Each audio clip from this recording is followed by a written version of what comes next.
My wife's coffin hadn't even been lowered when my son leaned close and whispered, "Now, the house is mine."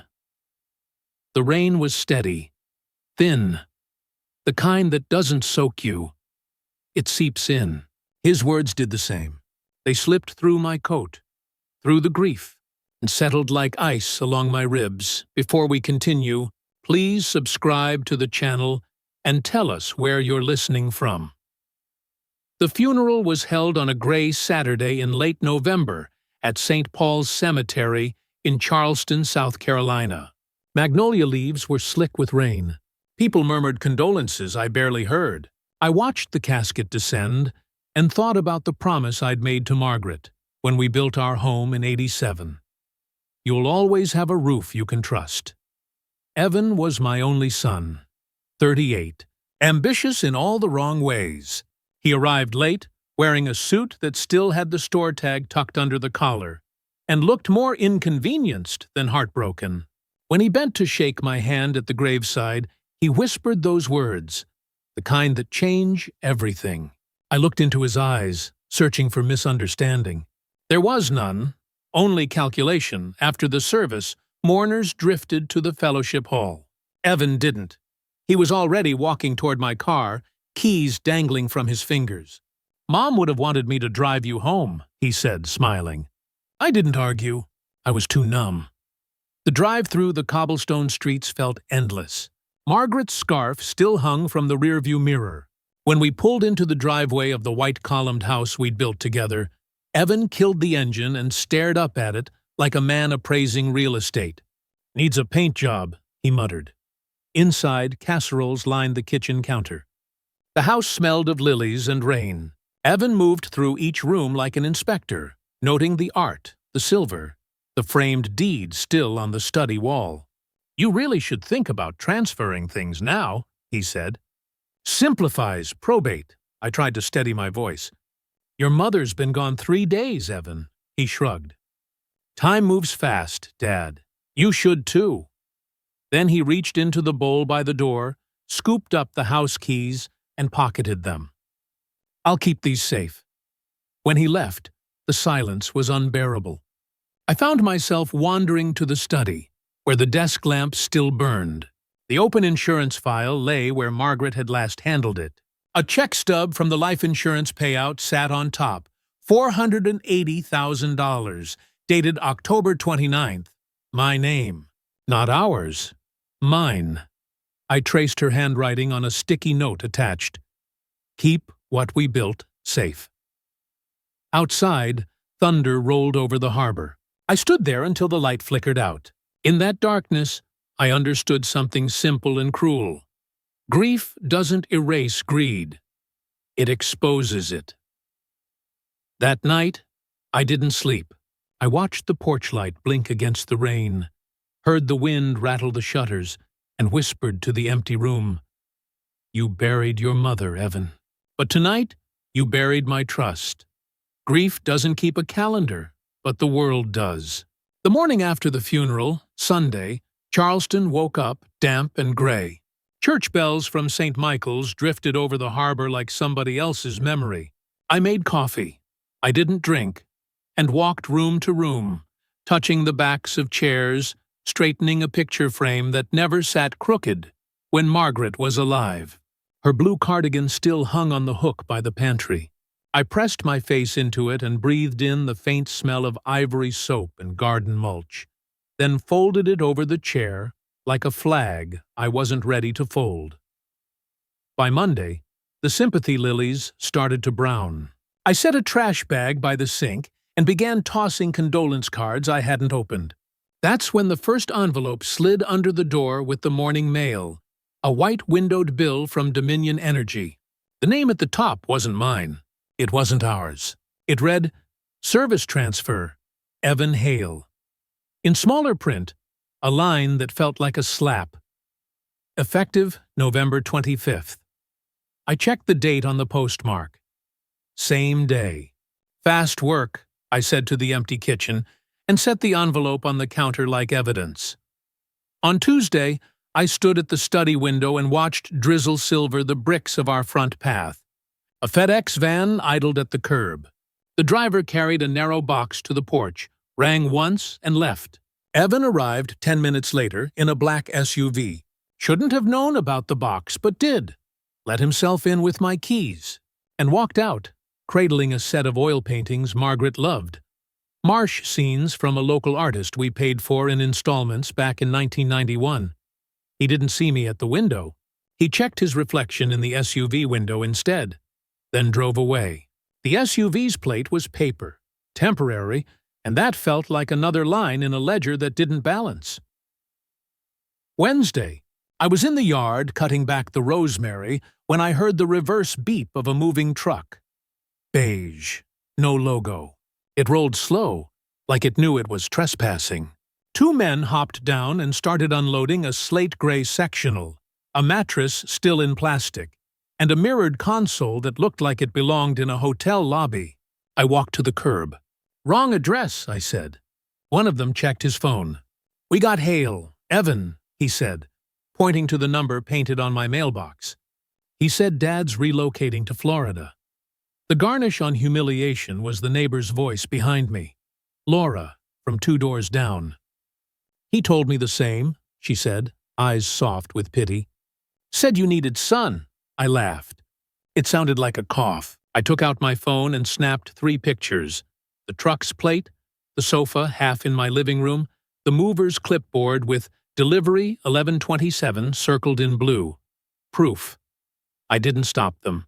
I didn't have the language that day, just the clicking of the camera and the strange realization that the house was filling with furniture that had no memory of us. That night, the refrigerator hummed too loudly. I ate a piece of dry toast standing at the sink. When I opened the silverware drawer, one of the spoons was missing. Margaret's favorite, the one with the tiny nick at the bowl. That's where collapse found me. Not in the big things, the coffin, the keys, but in the teaspoon. I put both hands on the counter because my knees wanted to fold. The sound that came out of me belonged to someone older than 67. On Thursday, Thanksgiving. Though the day didn't deserve the name, I drove to Folly Beach with the spare key I kept taped under the workbench. The Atlantic was slate. Pelicans skimmed the water like ideas that never land. I stood at the edge of the tide line and held the key in my fist, letting the cold of it argue with the cold of the air. I pictured throwing it as far as my shoulder would let me. I pictured a boy, my boy, rearranging my living room while my wife's pie dish sat clean and unused in the cabinet. A wave broke around my shoes and retreated with a straw's worth of sand. I put the key back in my pocket. If pain was a tide, it had taught me one thing. You don't hand it your anchors. When I came home, the house had been staged. That's the only word for it. Evan's wife had put her taste on every flat surface. Chrome picture frames with faces I didn't know, eucalyptus stems in a glass jug, a coffee table book open to a page about Barcelona. The thermostat had been reset to their preference, 73. I turned it down to 68, like a man claiming inches. I went to the bedroom for socks and found it in Margaret's top drawer. A plain white envelope, sealed with my name in her looped hand and 3 words underneath, "In case anything." My fingers shook, not from fear, but from the knowledge that she was still, somehow, taking care of me. I sat on the edge of the bed and slid a butter knife under the flap. Inside was a letter and a copy of a will dated in blue ink. September 12th. Her letter was 4 paragraphs, every word like warm light. She wrote about surgeries and gardens and forgiveness. She wrote one sentence I read twice, then a 3rd time. "Keep what we built safe, even from our own blood, if you must." The will named me sole owner of the house and executor of the estate. The copy wasn't just a piece of paper. It was a rope thrown to a drowning man. I didn't run downstairs. I didn't call anyone. I sat there and cried into a letter like men aren't supposed to. Then I folded both documents and slipped them into the inside pocket of the blazer I'd worn to her funeral. I stood, took a breath that found the bottom of my lungs, and walked to the study. On the desk, I laid out the week-like evidence on a table. Dominion Energy's transfer notice dated Nov 25. 3 photographs from Nov 27. The will copy dated Sept 12, and Margaret's letter with the crease down the middle where my hand had trembled. I pulled a legal pad from the drawer and wrote the days in a column. Sunday, Monday, Tuesday, Wednesday, Thursday, and next to each, a single line. What happened? Who had been there? What could be proved? Collapse is its own kind of floor. When you hit it, you know exactly where you are. I underlined Thursday and wrote a name. Miller. I didn't dial yet. It was after hours. I placed the phone on the desk, screen down, like a promise. I slept on the couch that night, not because my bed was haunted, but because I wanted to hear the house breathe. Around 2 in the morning, the ice maker dropped a tray, and the sound snapped me upright. I laughed, alone in the dark. "Still here," I said to the ceiling. The laughter settled into something harder than grief, and clearer than anger. Friday morning, I brewed coffee strong enough to wake an old sailor, tucked the letter and will back into my blazer, and slid the Dominion envelope into a manila folder. I wrote, "Home, proof," in black marker. Then I dialed Attorney Miller's office at 8:01 a.m. and left a message that didn't shake. "It's Richard. I need to talk about my house." Miller called me back that same afternoon. His voice hadn't changed since we built the porch together 30 years ago. Low, deliberate, the kind of voice that waits for facts before emotion. "Richard," he said, "come by the office before closing. Bring whatever you've got." His office was on Meeting Street, across from a bakery that still smelled like cinnamon and old wood. The November air bit my hands as I walked the last block. I remember the church bells ringing 5 as I climbed the stairs. He was already standing, jacket off, sleeves rolled up over the cuffs like he'd been expecting a fight. I laid the folder on his desk. Inside, the will, the energy bill, the 3 photos of the movers, and Margaret's letter folded so the ink didn't smudge. He studied each item without speaking. When he looked up, the tired kindness in his eyes was gone. "He's trying to establish tenancy. You do nothing rash, you hear? Let him think he's winning." His pen tapped the edge of the deed framed on the wall. "You still hold title. No transfer, no signature, no witness. Means it's yours. Period." But he leaned back. If he's moved in and put utilities in his name, he's creating a paper trail. "The law loves paper trails," I nodded. "Then I'll make one of my own." We drew up a list.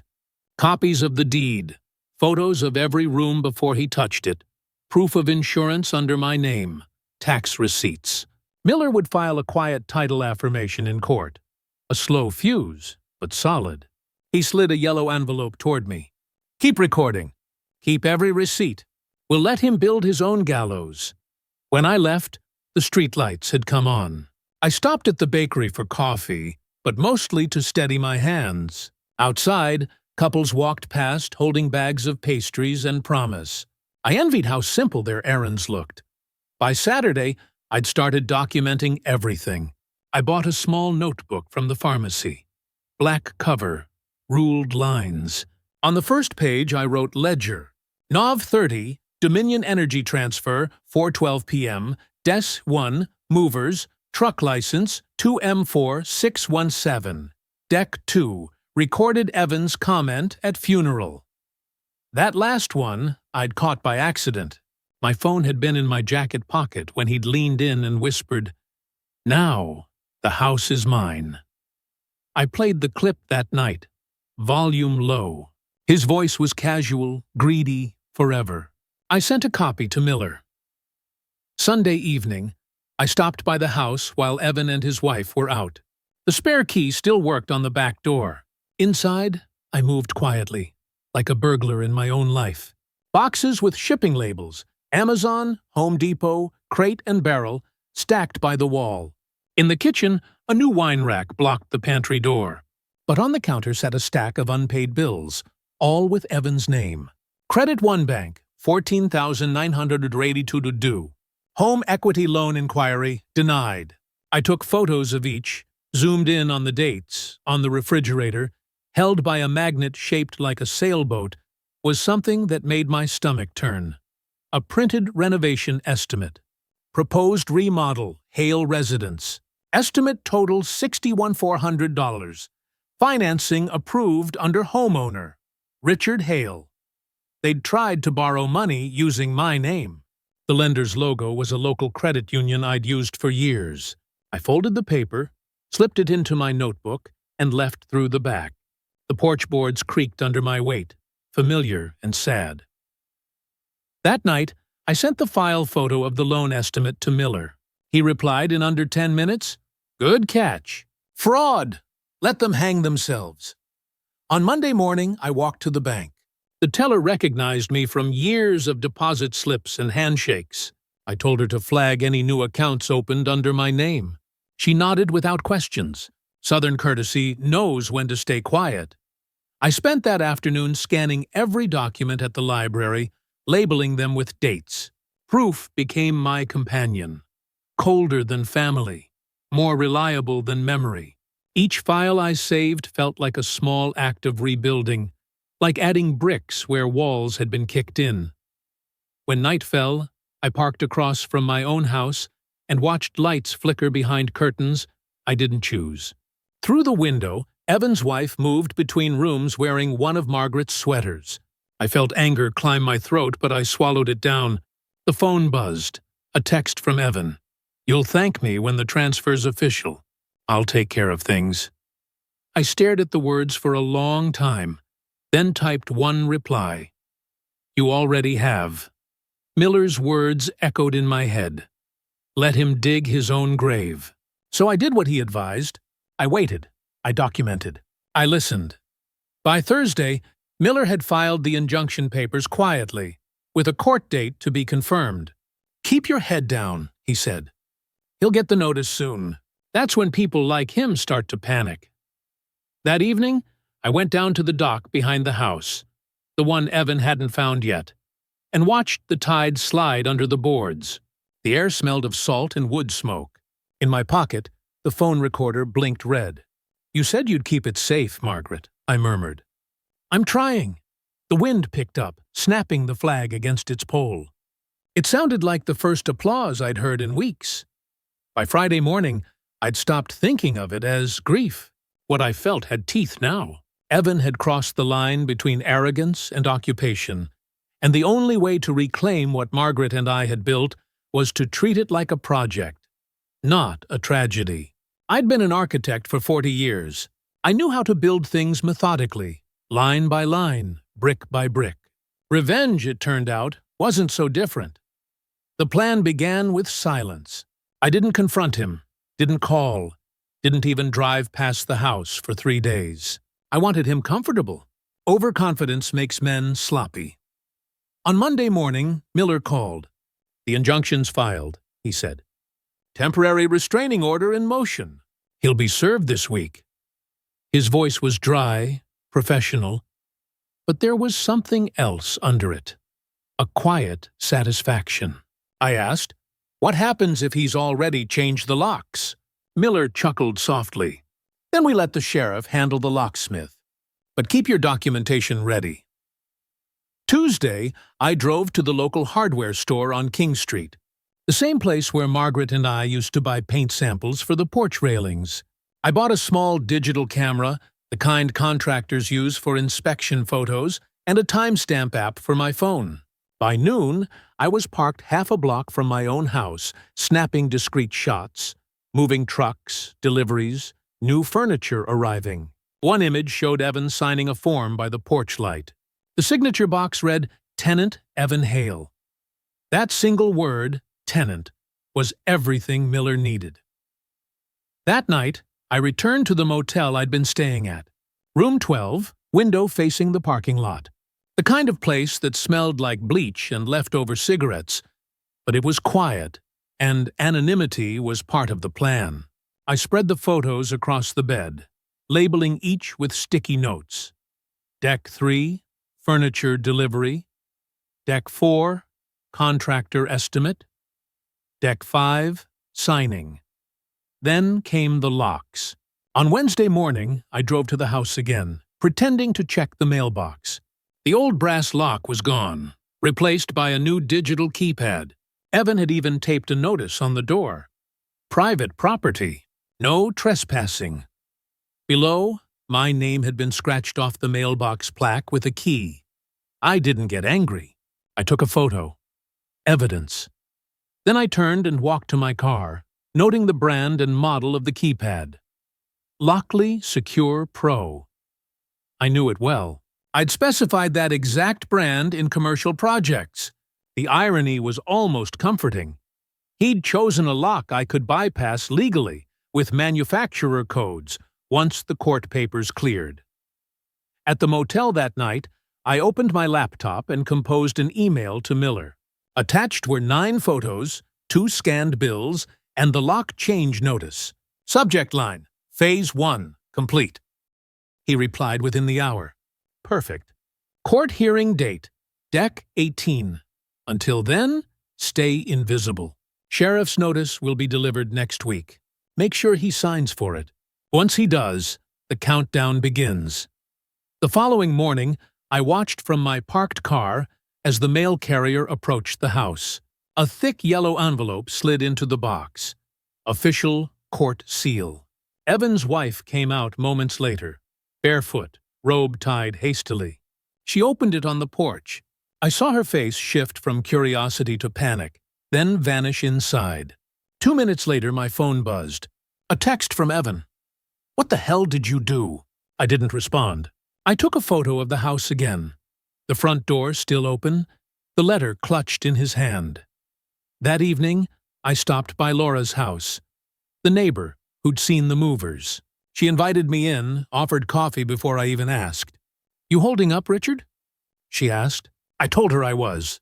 Then I showed her a single photo, the lock notice. "Would you be willing to testify that this wasn't posted by me?" Her eyes hardened. "After what he did?"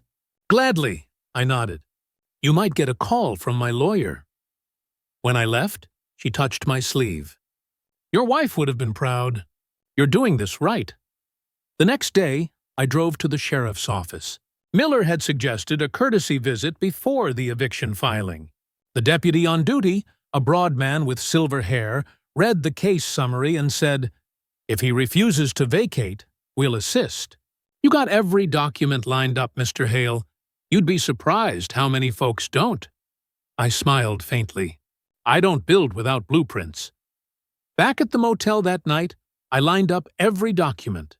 The will, the deed, the loan fraud estimate, the lock notice, the court filing. Each in plastic sleeves, in order. My blueprint. Then I took out my phone and played the recording from the funeral again. His whisper echoed softly through the cheap room. "Now, the house is mine." I pressed save, then labeled the file, Final Exhibit A. For the first time in weeks, I slept 8 straight hours. When I woke, it was raining again, soft and rhythmic against the motel roof. I stood by the window with my coffee and whispered to the morning, "You're right, Margaret. I'm keeping it safe." Outside, the world kept moving, unaware that a man was quietly drafting the demolition plan for his own son's arrogance. By the second week of December, Charleston had turned cold enough for breath to fog the glass. The mornings smelled like wood smoke and rain. I spent most of those mornings in the motel lobby, pretending to read the paper but really just waiting for the next call from Miller. The court date was set, December 18th, 9 a.m., room 204, Charleston County Courthouse. A date circled twice in red on the motel's complimentary notepad. On Monday, I decided to attend the service at St. Michael's again. Same pew Margaret and I had shared for decades. Third from the back. The pastor spoke about patience and justice, how both arrive on their own time. The sermon wasn't about me, but I felt like it was aimed squarely at my chest. When he said, "The truth doesn't rush. It simply arrives," I almost laughed. Truth was on its way. After the service, I stepped into the courtyard, coat collar turned up against the wind. That's when Evan appeared across the street, leaning against his SUV. He looked worse than before. Eyes hollow, jaw tight. He walked over fast. "What the hell do you think you're doing, Dad?" he hissed. "You've turned this into a circus." I didn't flinch. "You did that the day you stole my keys." He laughed, short and bitter. "You can't win this. The neighbors already think you're losing it. Maybe I'll tell them you're not well. Dementia, maybe. That'll play nice in court." I felt my pulse steady, not rise. "You're welcome to try," I said. "But you might want to talk to your loan officer first." He froze. That flicker, confusion, fear, told me he knew exactly what I meant. I left him standing there and walked to my car. That afternoon, Miller called. "We're ready. All documentation's clean. Fraud evidence goes in as Exhibit B. Lock change photos as C. Audio clip as D." He paused. "You holding up?" "I've been holding up since '87, I said. The days that followed built tension like a storm tightening its spiral. On Wednesday, I received an email from a contractor I'd never met. Following up on kitchen remodel, quote, "Waiting on payment authorization." Attached was a scanned proposal, $22,600, dated Deck 8. The signature line bore my name again, copied poorly. The R slanted wrong. I forwarded it to Miller with a note. "Another nail," he replied. "Perfect. Every forgery is self-inflicted." On Thursday evening, Laura stopped by the motel. She brought coffee in a thermos and a folded piece of paper. "I thought you'd want this," she said. It was a printed text exchange between her and Evan's wife, dated a week back. "We'll be redecorating soon. Richard's moving to Florida for good. Finally." Laura looked at me. "I thought you should have proof they planned this." I thanked her. "You might get a call from the court." She smiled. "Tell them I'll wear my good shoes." Friday night, I drove past the house again. A party was underway. Cars lined the street. Through the living room window, light spilled onto the lawn. Evan laughing, a whiskey glass in hand, guests applauding something he'd said. I rolled down my window just enough to hear a fragment. "It's finally ours." I recorded 30 seconds of that audio. Background noise, laughter, his voice clear. Then I drove away. Saturday morning, the phone rang early. Miller again. He's about to find out we froze his renovation loan. I sat up. "Already?" Bank flagged the fraudulent signature. "They're pressing internal charges." I exhaled slowly. "So he'll show up angry?" "Good," Miller said. "Anger makes truth visible." That evening, Evan called. First time in weeks. "You've humiliated me," he yelled. "You think a court's going to give you sympathy because you're old?" "You're done, Dad." I let the silence stretch. "I'm not done," I said. "I'm prepared." Then I ended the call. On Sunday, the courthouse steps appeared in my dreams. Stone, gray, steady. The week ahead felt like standing before thunder. I spent that evening polishing my shoes, pressing my jacket, organizing every document into one neat stack. The folder was labeled Hale vs. Hale, Deck 18. Inside, each exhibit had a yellow tab. Before turning off the lamp, I took out Margaret's letter one more time. The fold was wearing thin. Her line echoed in my head. "Keep what we built safe." I whispered back, "Almost there." Outside, rain began to fall again. Somewhere across town, my son was likely pacing, realizing the net was drawing tight. Each droplet on the motel window sounded like a countdown. By the time I closed my eyes, the fear had turned to something colder and sharper. Focus. The storm was ready. So was I. The morning of December 18th smelled like rain and old paper. Charleston County Courthouse loomed ahead. Columns slick. Pigeons hunched on the ledge like spectators.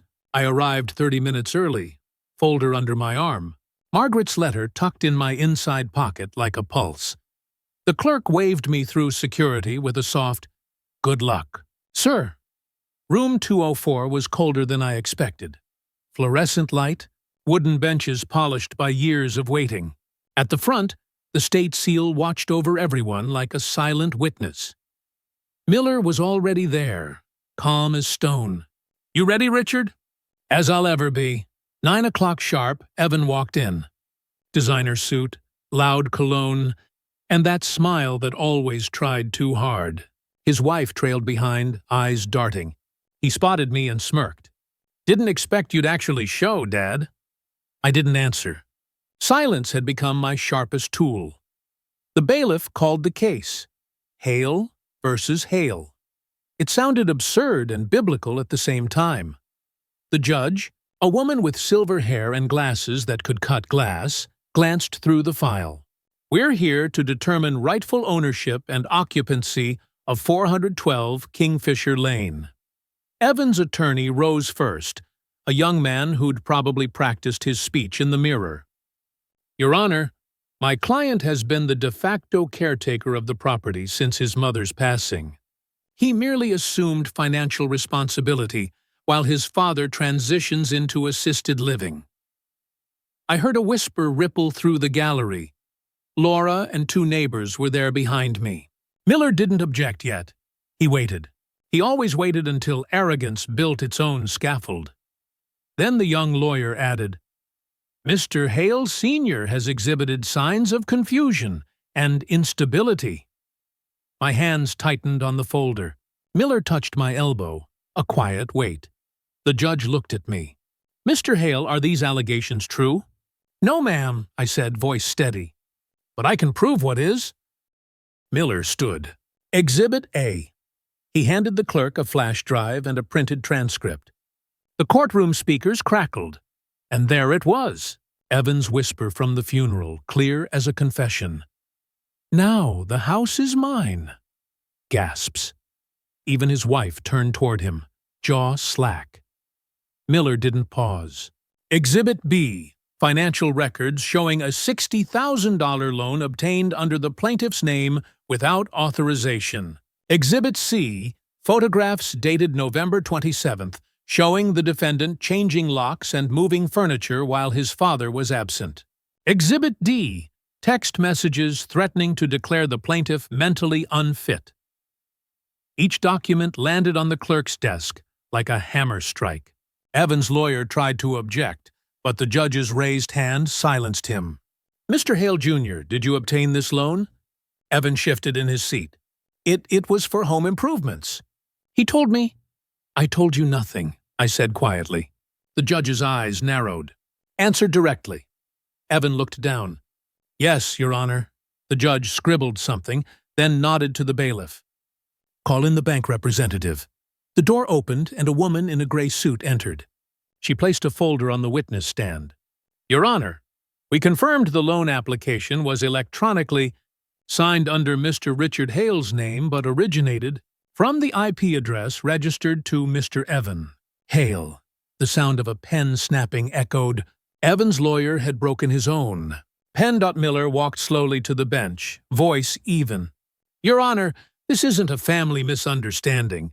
It's a paper trail of fraud." He paused. "And if the court will allow, we have a witness to verify occupancy status." Laura stepped forward. Gray scarf, calm face. She raised her right hand. "I live 2 houses down. I saw movers bring in new furniture on November 27th, and a no trespassing sign posted the next morning. Mr. Hale Sr. was not present." "Thank you, ma'am," said the judge. "That'll do." Evan's wife began to cry quietly, mascara streaking. Evan leaned back, trying to look composed but failing. The suit suddenly seemed too big. The judge shuffled the papers. "Mr. Evan Hale, you attempted to assume ownership of property that remains legally under your father's name. You changed locks, redirected utilities, and obtained fraudulent credit under his identity." She looked at me next. "Mr. Richard Hale, your documentation is immaculate." Miller nodded slightly. The words immaculate documentation were his favorite compliment. The judge raised her gavel. Effective immediately, Mr. Evan Hale is ordered to vacate the premises of 412 Kingfisher Lane within 72 hours. All fraudulent accounts are to be closed and restitution pursued. Temporary occupancy is restored to the plaintiff. The gavel struck once, clean as thunder. Evan exploded. "You can't do this! That house is mine!" The bailiff stepped forward, hand near his belt. I stood. "It was never yours, son. You just mistook inheritance for entitlement." He turned toward me, voice breaking. "You're ruining my life." I shook my head. "No, Evan. You did that yourself." For a moment, everything went still. The gallery, the judge, even the rain outside seemed to pause. Then the bailiff gestured for Evan to sit. Miller whispered, "We'll file for damages next week. Let's get you home."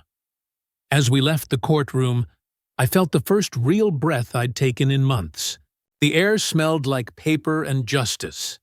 Outside, reporters waited for a different case, but one camera swung toward me anyway.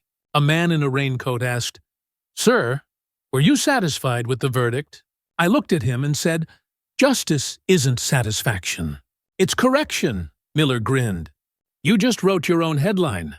We walked down the courthouse steps in silence. I looked up at the gray sky and thought of Margaret, of how she'd hated winter. I slipped my hand into my pocket and touched the folded letter.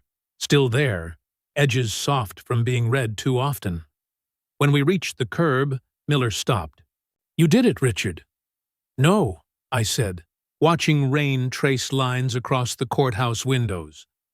"He did it to himself. I just built the walls he ran into." The church bells on Meeting Street rang noon. Somewhere in that sound was the echo of closure. The rain didn't stop the day after court.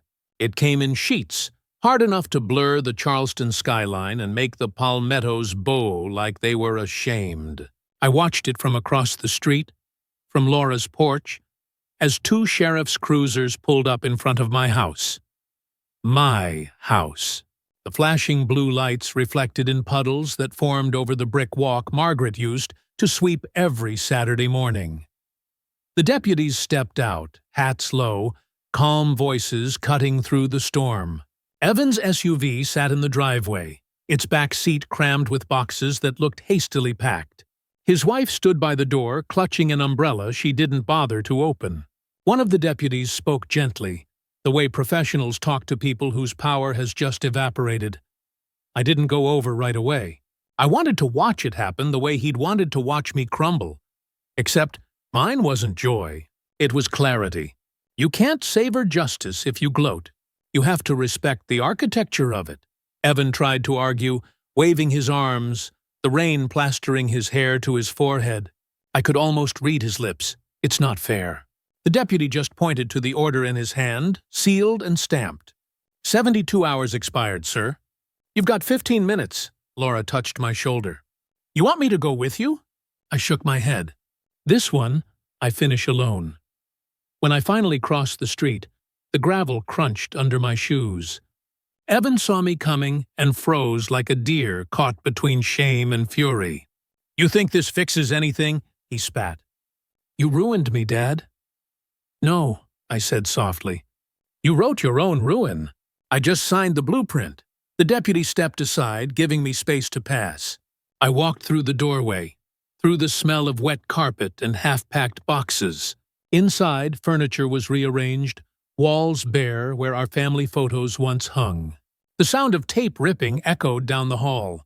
Margaret's rose-patterned curtains were gone, replaced with cheap gray blinds. I felt something twist inside, but it wasn't anger anymore. It was mourning for a home that had been briefly hijacked. I walked to the fireplace mantel. A folded list sat there, a page torn from one of my old notepads. At the top, in Evan's handwriting, Dad's assets.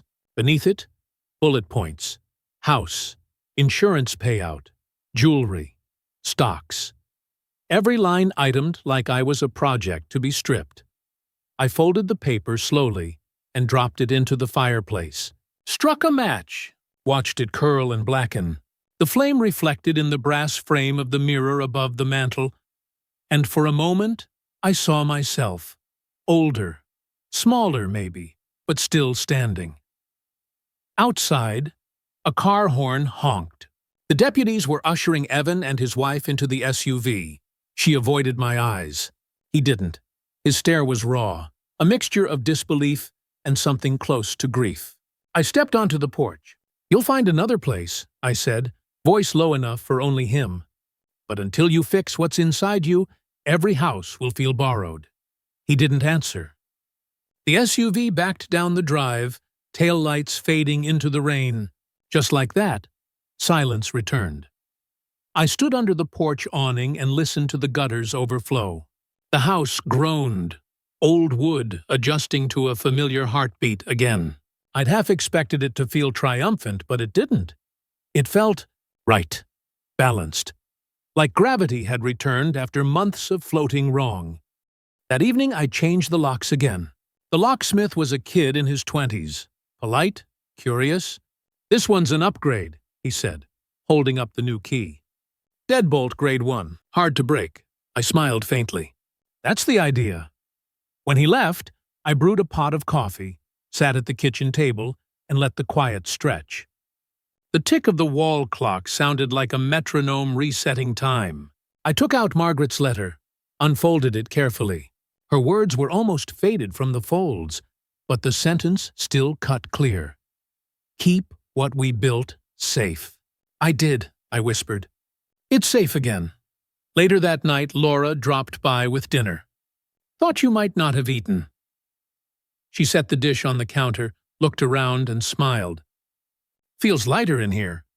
"It does," I said, like the house exhaled. Before bed, I walked from room to room, touching each doorknob, turning off each lamp. The rhythm was familiar, comforting. Outside, the rain had stopped, leaving the air thick and clean. I opened the front door, looked out at the wet street, and realized something strange. For the first time since Margaret's funeral, I wasn't afraid to close my eyes. Justice had arrived quietly, not with applause, but with order restored. The morning after the eviction, Charleston finally woke under clear skies. The harbor light turned the windows gold again, the same way they'd looked when Margaret and I first moved in back in '87. Two dreamers who thought time would never touch brick and wood. I brewed coffee, opened every curtain, and let sunlight flood the rooms that had been dim for months. The silence wasn't empty anymore. It was earned. Every creak of the floorboards felt like a thank you. By noon, I was sitting at the kitchen table when my phone buzzed. "Miller. Court finalized the restitution order," he said. "He owes you the damages plus court costs. Around $42,000. I let out a breath I didn't realize I'd been holding. "Will I ever see it?" He chuckled. "Probably not, but the judgment will follow him for years. It's on record." There was a pause. Then he said softly, "You did the right thing, Richard. You didn't retaliate. You restored balance. That's rare." "I had a good teacher," I said, glancing at Margaret's framed photo on the wall. After the call, I walked to the study. The same room where I'd first found her envelope, the one that had saved everything. I took it from the drawer and unfolded it again, laying it flat beside the court's final judgment. Two pieces of paper, one born of love, one of law. Together, they looked like closure. In the afternoon, I drove to the community garden where Margaret used to volunteer. The roses were gone for the season, but the soil still held their memory. I knelt down and buried a small stone marker I'd had engraved the day before. It read, "Home kept safe, just like you asked." Laura found me there, gloves in hand. "You planting something new?" she asked. "Just roots," I said. "Ones that won't be stolen again." She smiled softly. "You know, you could sell that story to the papers. Father outsmarts son in court drama. People love a comeback." I shook my head. "Justice isn't for headlines. It's for sleeping at night." We stood there a while, listening to the gulls. She asked, "So what will you do now?"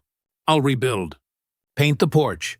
Maybe donate the guest room furniture to the shelter downtown. The one for fathers. she said knowingly. Yeah, I nodded. For the ones who lost everything and still show up. That evening, I wrote a letter to Evan. I didn't plan to send it, just needed to write it. You took from me, but not what you thought. You took my silence and turned it into a weapon. You made me remember who I was. A builder. And builders know how to start over. I folded it, slid it into a plain envelope, and tucked it beside the others in the desk. Maybe one day he'd earn the right to read it. The sun dipped behind the harbor around 5, painting the water orange and silver.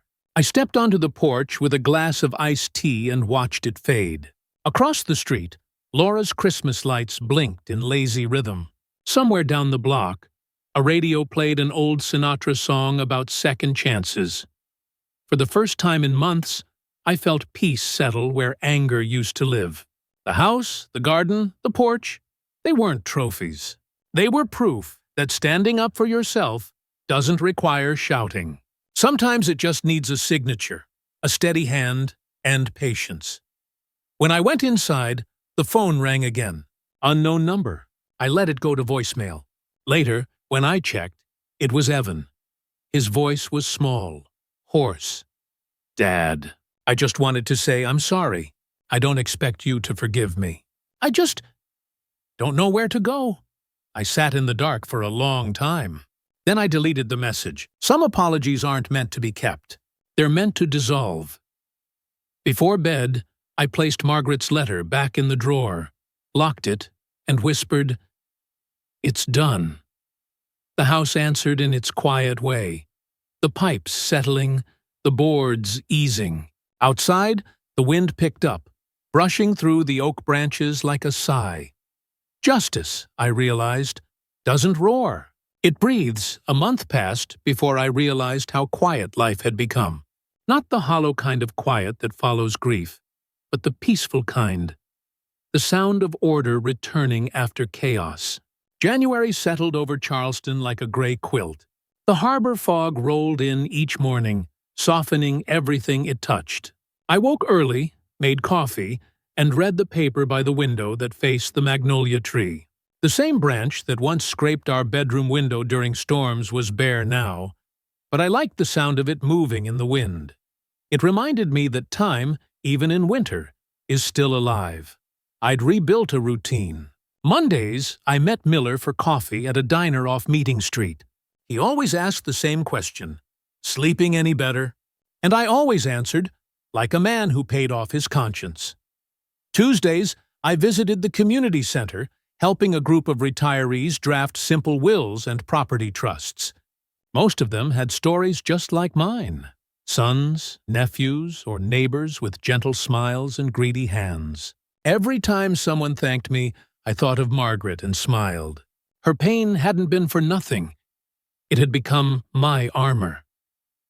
The house began to feel like itself again. I repainted the shutters navy, polished the brass handles, and replaced the gray blinds Evan had installed with new lace curtains that let in the morning light.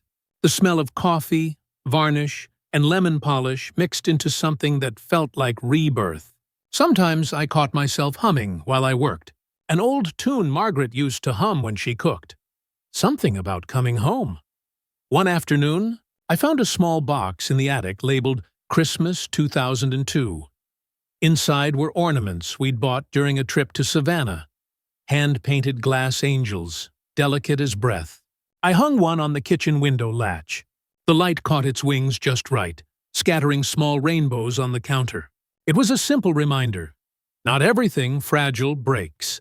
The neighbors started stopping by again. Laura came over most often, sometimes with a pie, sometimes with gossip. She'd stand in the doorway, look around and say, "Feels like the house forgave you."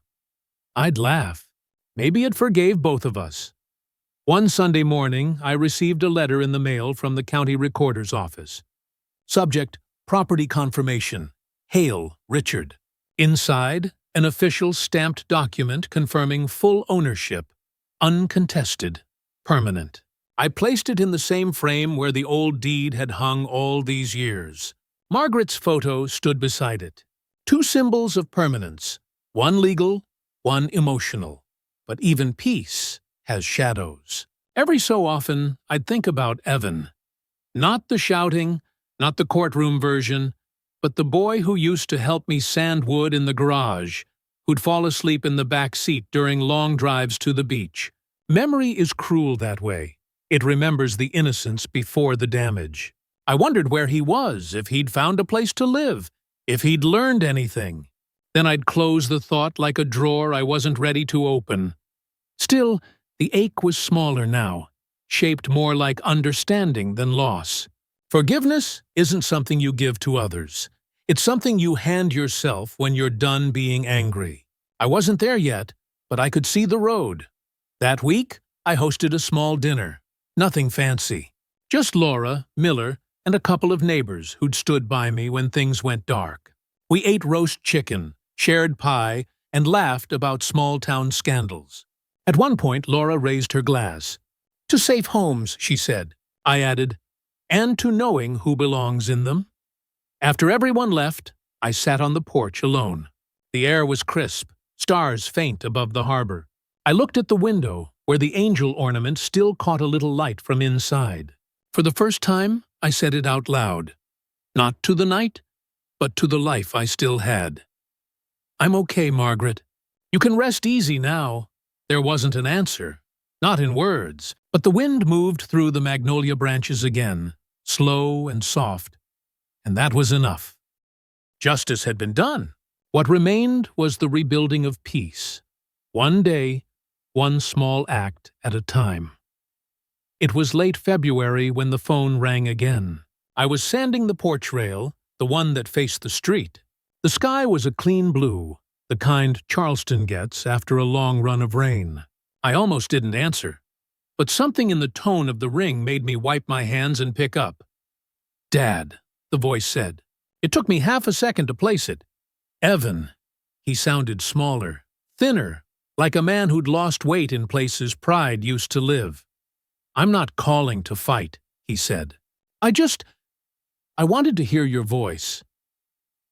Silence stretched between us, the kind you can only have with someone who shares your blood and your disappointment. "Where are you?" I asked. "Columbia. Got a job doing home estimates for an insurance company." I almost laughed. "Homes, huh?" "Yeah," he said quietly. "Funny, isn't it?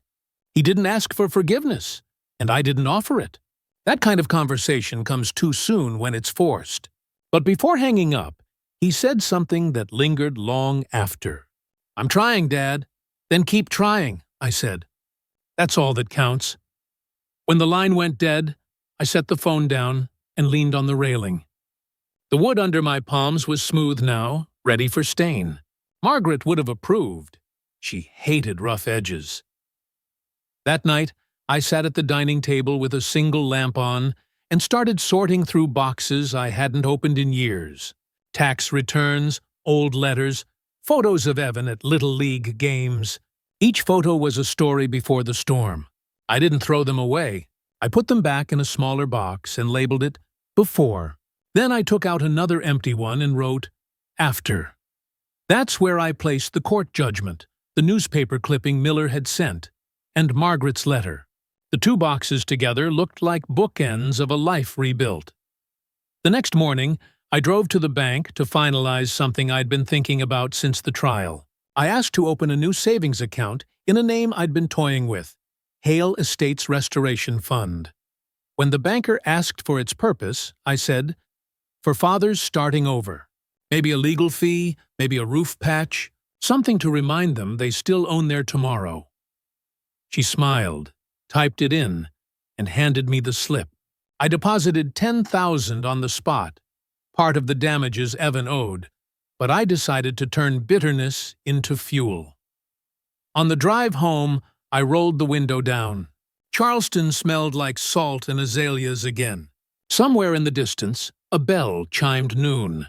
I stopped by the garden, checked the small stone marker I'd left by Margaret's roses. Still clean, still standing. That evening, Laura joined me on the porch. We shared sweet tea in mason jars, watching the sun dip behind the oak trees. You ever think you'll forgive him?" she asked. I thought for a moment. Maybe, not today, but maybe when I can look at him and see a man instead of a wound. She nodded. That's fair. The last of the sunlight hit the window, catching the glass angel Margaret and I had bought decades ago. The reflection danced across the porch rail, soft and warm. "Funny," I said. "I used to think justice was about winning. Turns out it's about ending." Laura smiled. "And you ended it well." When she left, I stayed a while longer, rocking slowly in the chair Margaret bought me for my 50th birthday. The air smelled of cut grass and second chances. I looked out across the street at the house lights flicking on, one by one, and whispered to the night, "You didn't lose me, Margaret. You gave me away to my better self." And for the first time in a long time, I believed it. Spring crept into Charleston the way forgiveness does. Quietly, without announcement. The magnolias bloomed again, heavy white petals opening over the street like a truce between the earth and the sky. The air smelled of rain and beginnings. By March, I'd finished repainting the porch rail and replaced the old Hale Residence plaque with a new one, Hale Restoration Co. Beneath it, in smaller letters, founded 2025. Not a company in the traditional sense, just an umbrella name for the little side projects I'd started. Restoring old houses, mentoring retirees with tangled estates, helping folks document what's theirs before someone else tries to take it. It started small. Laura told a friend from her church whose nephew was trying to seize her late husband's workshop. I helped her track receipts, draft a statement, and find a lawyer. She won her case. Then someone else called. Word spread the way truth does, slowly but surely. By April, I had 4 clients, all fathers, all blindsided by the same kind of betrayal I'd survived. One evening, Miller stopped by. He stood on the porch with 2 cups of coffee. "So this is what you've built," he said, looking up at the new plaque. "Guess I'm still an architect," I replied. "Just building different things now, boundaries mostly." He grinned. "You found your peace, Richard." I nodded. "I found purpose. Peace is a side effect." He handed me an envelope. "Thought you should see this." Inside was a short note written in familiar handwriting. "Dad, I started paying off what I owe. Maybe one day I can pay back more than money. Evan." Attached was a photocopy of a check, his first payment toward restitution. It wasn't the amount that mattered. It was the handwriting. For the first time, the letters didn't slant with arrogance. They looked careful, human. I didn't call him. I didn't write back. Some bridges need to rebuild themselves plank by plank, without audience or applause. But I slipped the note into the afterbox on my shelf. It belonged there. That night, I took a walk down by the harbor. The water reflected the city lights like spilled silver. I sat on a bench overlooking the dock and watched a young father teaching his son to cast a fishing line. The boy's first throw tangled, and he looked frustrated. The father just laughed and said, "Try again. You'll get it?" I smiled, because I understood that kind of patience now. The kind that doesn't come from pride, but from loss that's been made meaningful. When I came home, I poured a small glass of bourbon and sat by the fire. The house was warm, quiet, alive again. I thought about everything that had happened. The betrayal, the court, the eviction, the apology. Funny thing about justice, people think it ends when the gavel falls, but it doesn't. Justice is the quiet work afterward, the rebuilding, the deciding who you'll be once the dust settles. Before heading to bed, I walked into the study one last time. On the desk sat the before and after boxes, the framed deed, and Margaret's photo. Her smile still had that knowing tilt. I touched the frame lightly. "You were right," I whispered. "We kept what we built safe." The wind outside picked up, stirring the lace curtains. The glass angel in the window spun once in the breeze, scattering flecks of colored light across the walls. Tiny, moving rainbows. For a moment, they danced across the photograph too, catching the edge of her smile. I stood there, letting the silence settle around me like a benediction.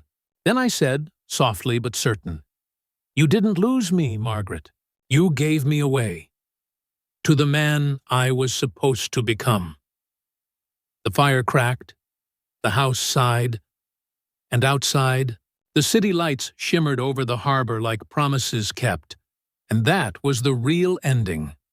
Not revenge, not loss, but restoration. Because sometimes justice doesn't take away what was broken. It gives you the tools to rebuild it stronger.